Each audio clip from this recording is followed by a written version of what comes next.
Welcome back to another video. నేను మీ Shravani natural videos. ఇక మొదలు మా వాడు స్కూల్ నుంచి రాగానే ఏం చేసావు మమ్మీ అని డౌట్ లేకుండానే అడిగేస్తాడు. మా ఇంటి కింద అంగట్లో కావాల్సిన కాడికి కొనుక్కొని తింటారు, కానీ అయినా కూడా ఏం చేసావు మమ్మీ అని రొటీన్ క్వశ్చన్.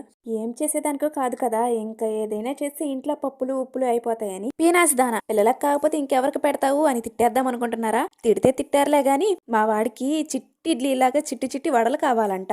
ఇక నోరు వచ్చిన వాడు ఏదైనా అడుగుతానే ఉంటాడు కాబట్టి ఇక వాడి కోసం వాడు అడిగిన చిట్టి చిట్టి వడలు చేస్తున్నాను. ముందు అన్న మాటకి తిట్టుకోకండే. నా పిల్లలకు కాకపోతే ఇంకెవరికి చేసి పెడతాం చెప్పండి. అసలు మా వాడికి ఇలాంటి ఐడియాస్ ఎలా వస్తాయో గానీ ఇలాంటి వడలు నేను టిఫిన్ షాప్ వాళ్ళు తప్పితే ఇంక అసలు ఎవ్వరు చేయలేరు. పెళ్లి కాక ముందు కాగిన నూనె చూస్తేనే భయం వేసేది. అమ్మ రామే వంట నేర్చుకుందాం అంటే చేసుకునేవాడు చేసి పెడతాడులే అని చెప్పి డప్పా కొట్టుకునేదాన్ని. ఇప్పుడు మాత్రానికి ఎవరికి ఏం వచ్చినా ఎవరికి ఏం తినాలనిపించినా నేనే చేయాలి. ఈ రోజైతే నా టైం అస్సలు బాగోలేదు. మా వారు చేత తిట్టులు, అది కూడా ఎందుకో చెప్పేస్తా. నైట్ మొబైల్ కి ఛార్జింగ్ పెట్టమంటే స్విచ్ వేయడం మర్చిపోయాను. Okay, by by.